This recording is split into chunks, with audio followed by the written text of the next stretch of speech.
Hello, my name is Jerry Saddleback, and Okimaugi Skoin is my traditional name, and it means chief sky being. And today I'm going to tell you about a little bit about the bow itself, our traditional bow. As you can see, I've started making this traditional bow, and it's a plain scree style bow, and it has an entire history to that. One of the things that the spiritual side of it is that within our history of creation story, it states that in there that the bow itself, that wood spirit is a deity, it's a person that appears to a man one time.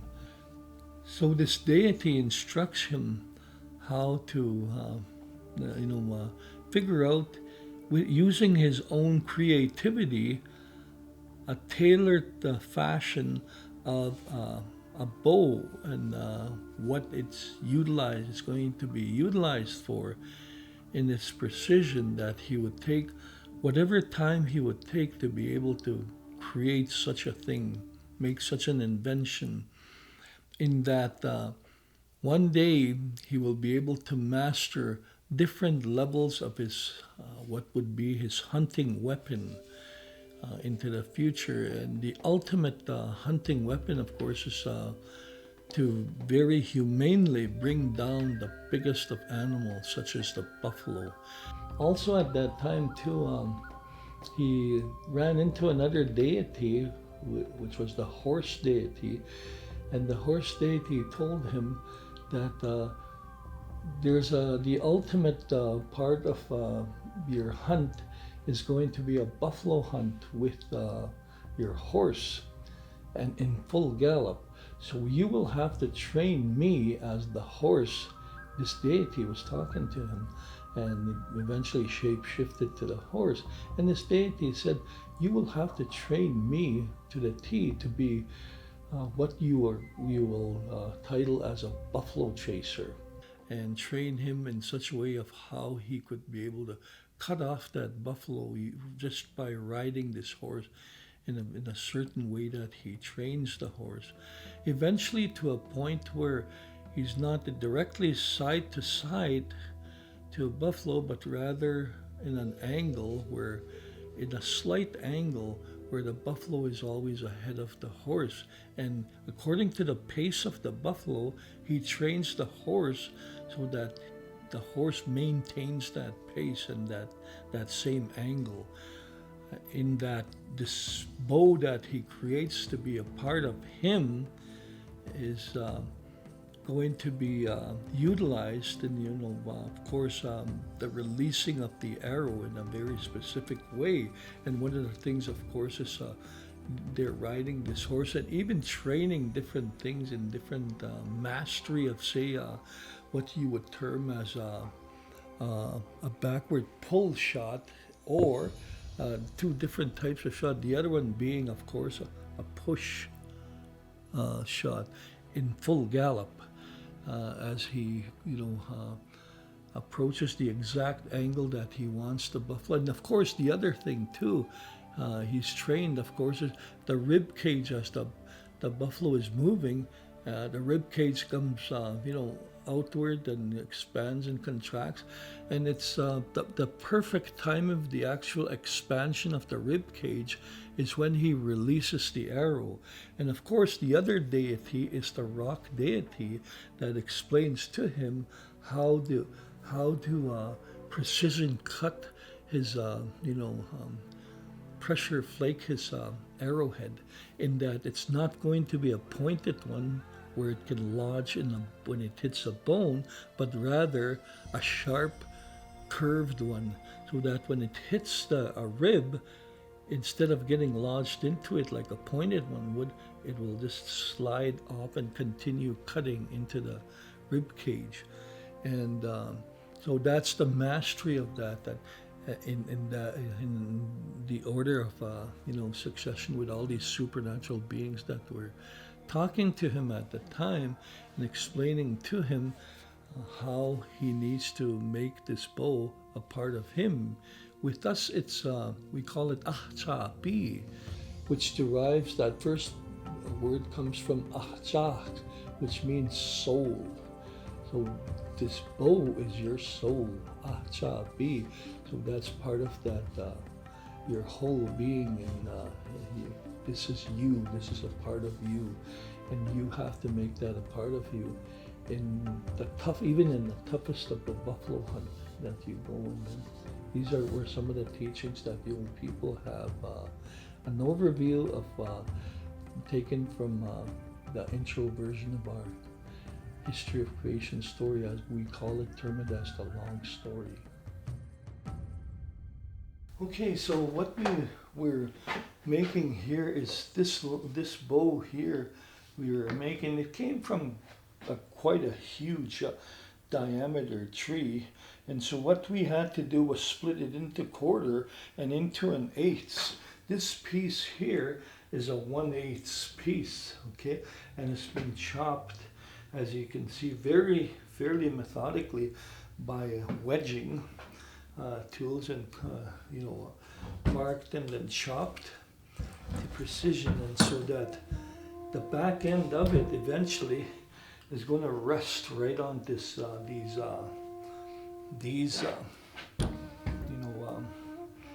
clamps here.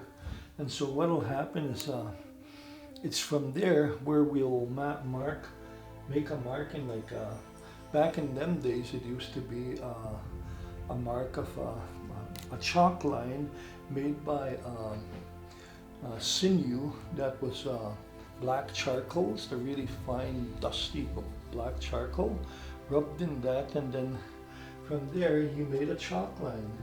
From here rested onto the other one here, and you can actually make 2 bows out of this piece of wood here. So that the chalk line was placed over here, someplace in there, and then pulled over here, and of course released, and it makes that straight line, eh? And so basically what you would do then is you get your halfway point line between this here and here. And then, of course, the other thing too is you can take an existing log and take the bark off, a little bit of bark off the log, the green log, the standing log, the tree, and take a bit of bark off, start marking all the markings of the bow, markings of how you're going to design that bow, whether it's this style, slightly pyramid type shape. And then, so what you do is mark that, and then after that is the best time to do it would be in springtime, where the sap is running really, dripping wet, that kind of thing. And so what they used to do is they used the flat, sharpest, of course, obsidian stone. And of this, of course, the obsidian stone looks like this here. This is the sharpest object in the world. They do this with delicate eye operations, the doctor. They can't use a needle because a needle is just not sharp enough. So they use this as their, and so you flake this in certain way, you brace it a certain way, and you hit it, and you, what they call a percussion flaking, and you flake a whole lot of just very sharp edged objects, which acts as your wedges. So after you've marked the log itself, so what you do, say this is a part of a peeled log. You wouldn't peel it this big, of course, it's just enough to mark your bow. And then of course you mark that in the log, and it's standing straight vertical at the time. So what you're doing is you're wedging the sharp, after it's all marked out, you're wedging the sharp obsidian stone using a V-shaped wedge like that. And you want to be able to have some kind of a pre-made tool for that. It would be a tool such as this here. So what you do is you take the existing log from the tree itself that you peeled a little section of, and you place this onto that log. Of course, it has a little curve within it, and that contoured. It has to be contoured with the log, of course, this curvature, and it fits right into the log. So what you're actually doing is you're using these two edges here on the side as the guide for your obsidian flakes. And so you place your sharp obsidian there and just tap it with a hide mallet, rawhide mallet at the time, and you just tap it because it's so sharp, and it's of course dripping green in the springtime. So what it does is it just goes right into the wood. So when it goes into the wood, it meets in a V shape, kind of. So you're cutting the log all the way through, and of course you have to cut vertically over here, but over here it's horizontal all the way to perfectly V shape, and then eventually the whole thing pops right out, and that's the material you're going to use for your bow. So that's how you would get, and you don't kill the tree. When you come back the next year, it's still blooming. 3, 4, 5 years later, the tree is still up, it's still blooming. You still haven't killed it, that kind of thing. Once in a blue moon, like if you're let's say designing, you can take one tree once in a while. If let's say you have a buffalo hunting crew, one of these logs, if it's a straight enough log, you can get salvage 32 bows out of one log. Of course, if you precision cut it and everything like that, like the way we try to do with these, you can, instead of 32 out of this one tree, you can salvage 64. So you can double your number. So that's the part of the, these people, they call them Master Bowmaker level. That's the precise, they know how to chop the wood, the nature of how the wood splits and things like that. So we have a whole discipline area of education just on that alone. But eventually what happens is you end up marking off the dimensions. And of course you could kind of see fade it out in this here bow, some of the line dimensions that are, it's still faded up. Of course this bow isn't completed. That's why the lines, the dimension lines are still within, you can still see these lines within that bow. And that has to be, drafted out right on the log itself. And I guess you could call it the front profile. And then eventually you get to a side profile too of the bow itself. So that's what you do, and then you're cutting different tools. Of course, back in them days it was different types of axe type implement we made out of, say, the obsidian we're talking about, axe cutting tools and stuff like that, whether it's you're talking in terms of chisel or scrapers or even sandstone, smootheners, that type of thing. So you're talking about all these specialized tools that this master bowmaker had within the circular encampment. In order to be a master bow, I guess you'd have, this is the first level. This is called a self bow.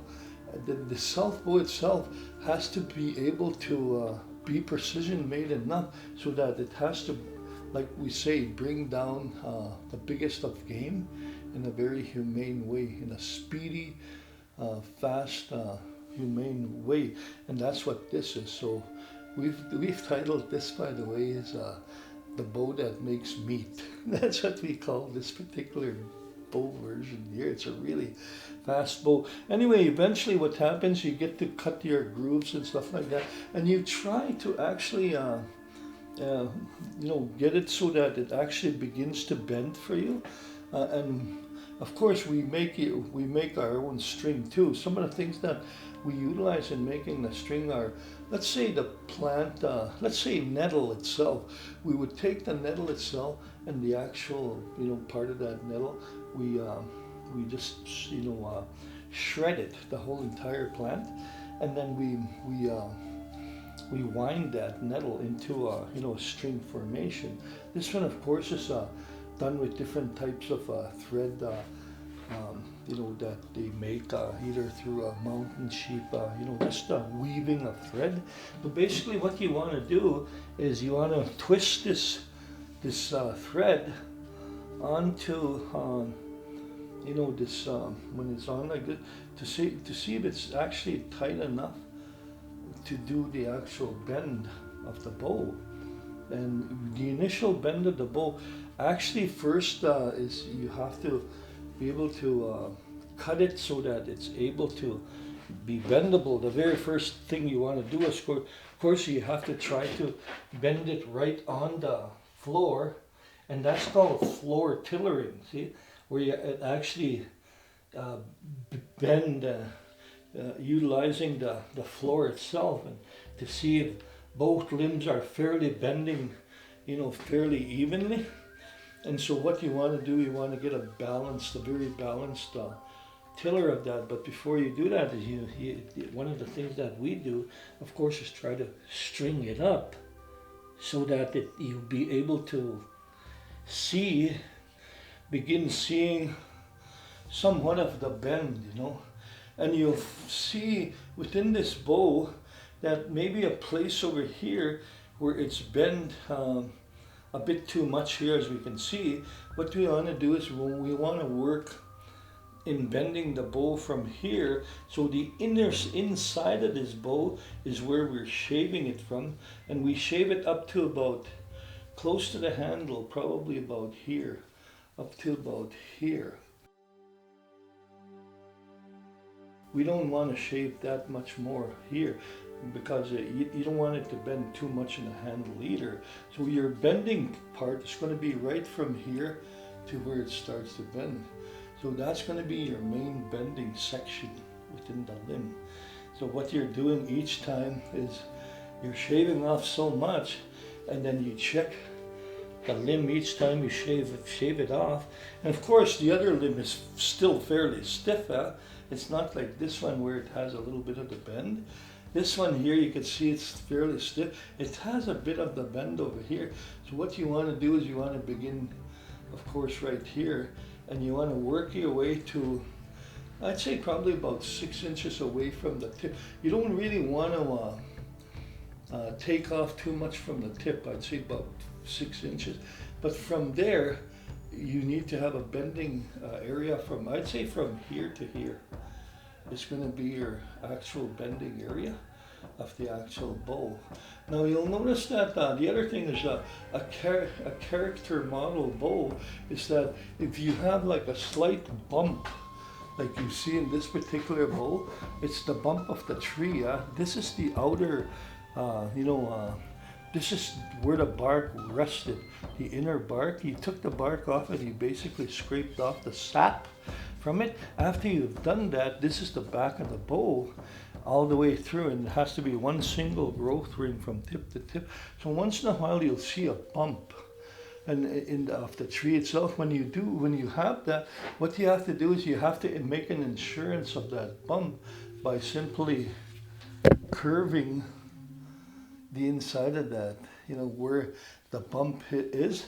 So you have to follow the contours of that bump on the outside by curving it on the inside, the very same amount of bump that it has in the bottom. So you have to try to, correspondent with the outer side. So that's kind of like making sure that the wood itself is bending fairly evenly. So that's another portion of that, What I guess the true brace, this is not the brace height of this. The true brace height will be about, say, 4 inches is the best brace height. But of course with a 4-inch brace height, which is another, let's say about another inch or two that we have here. So what we want to do with that 4-inch brace height is, what it actually does is it actually makes the arrow go faster. If you start getting brace heights that are a little bit too far, then what's really happening is the shock of that, when the release of that string, the shock, this bow will take some of that energy on that shock of that. But if you have the less shock, the less it takes, you see this arrow is braced only about to there, then what's really happening is the energy is now being placed on the arrow. So when you release the arrow, it goes to the arrow instead of the bow taking part of that shock, and so that's part of the whole reason. Of course, the other thing though you want to do, it has its ups and downs. If you have this much of a brace height, what you want to do is you want to wear an arm guard. And they used to have these leather, these thick hide arm guards right here, so that this is the actual way that you'll be holding it. And of course, the release of this thing, it could hit part of your wrist, so you'll have to have that wrist arm guard type of a setup with that, when you want to. And most of the shots that are taken with our way of drawing a bow is from this position. We want to be able to draw it. The reason we do that is because of the actual horse that we're riding in full gallop. Well, it has to have some angle, right? So this kind of the angle. Of course, that's why we have to have also they call this. That means it's an arrow rest, a groove made especially for the arrow rest in full gallop. Of course, it's going to be full gallop, and of course it's going to have a knock in there where the arrow kind of clips in. What do you call the fletching? The end of the arrow will clip in here, so it maintains it. So this is in full gallop. And of course, with that trained horse we were talking about earlier, it's staying at that angle from your buffalo. So what you're basically doing is you're either two styles. You either a pull style or a push style. When you push I find that the push would be more comfortable for me in a situation like that, because this is full gallop, and the more closer I am with the reins there, because you'll have to momentarily, those tied reins they're loosened, but they're momentarily dropped in order to make that push shot. And you're waiting for the cage to open, of course, and you release your bow at that time. And it has to be precision too, that it in fact is going to go through the heart. Those are some of the kinds of things that they design these bows for, in order to have a very effective snap to them. So that's part of so this one right now is at the stages of, they call it the tillering stages, where we need to bend it equally in order to make a successful shooting bow. So all of the things that crafted by bow, we had a specialized string maker. He was a specialist in tailoring, the kind of communication skill that he would have to have with his master bowmaker, so that they would have the proper weight and everything. Because if you get a too heavy string too, that could make all the difference in the world with this bow here, and vice versa. So they would have to have that type of a connected communication between that specialist, the string maker, who was called Opimnahwani Gil, and he had to have very little to no stretch in his string. He would have to design that type of a precision string. So there would be the arrowhead specialist, and there would be, of course, the shaft maker. He was another shaft, a specialist within the arrow, the science of the arrow, and of course the fletcher. We would have all of these different specialists within that circular encampment, all working in unison to make the perfect shot for your game, in order for your game to come down, like I say, in a very quick and humane way. And of course, the other thing too is collect all aspects of collectivity. We even have the concept of collectivity that comes into the picture. If one guy boo-booed in that buffalo hunt, that might mean no food on the table. So all these guys here, including the trainers of the horses and the men that were being trained, all of them had to be working collectively. They have to have one mindset, and that is to be in perfect, they call it tipahuan. Tipahuan is in exact balance with each other. So they'd have to bow all this. That's the reason why we have this circular encampment, and they're equidistant from the chief in the center. So that equidistance represents the balance that they have to have in all aspects of society. It requires that type of collectivity. So just a little bit about the bow and the actual making of the bow. Thank you very much.